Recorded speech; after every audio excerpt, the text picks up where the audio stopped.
Theo， 咁之前教咗 safety bar squat， 咁咧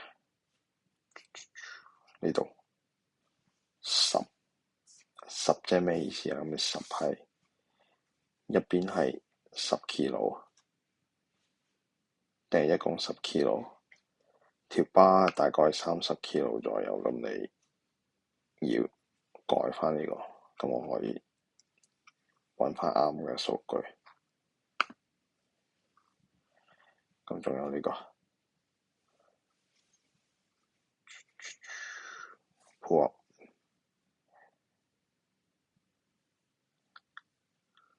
呢度，我幫你改翻。之前你呢度寫咗20 kilo， 我已經幫你改翻。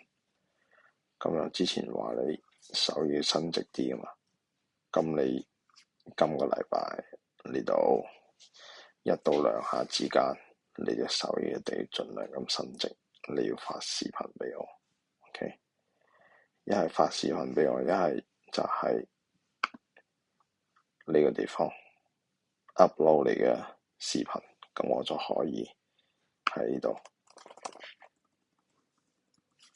寫翻 comment 俾你，係咪？仲有呢一個，你都要錄視頻俾我，我睇翻你個動作啱，重量係啱嘅。OK， 呢一個12下一隻腳，你都要發一組視頻俾我。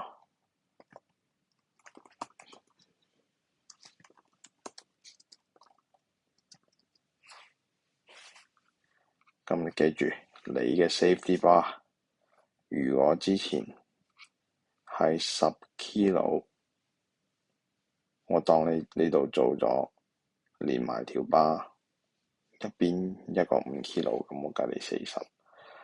咁你呢一個禮拜你一定要做40或以上 ，OK？ 盡量保持全部同一個重量。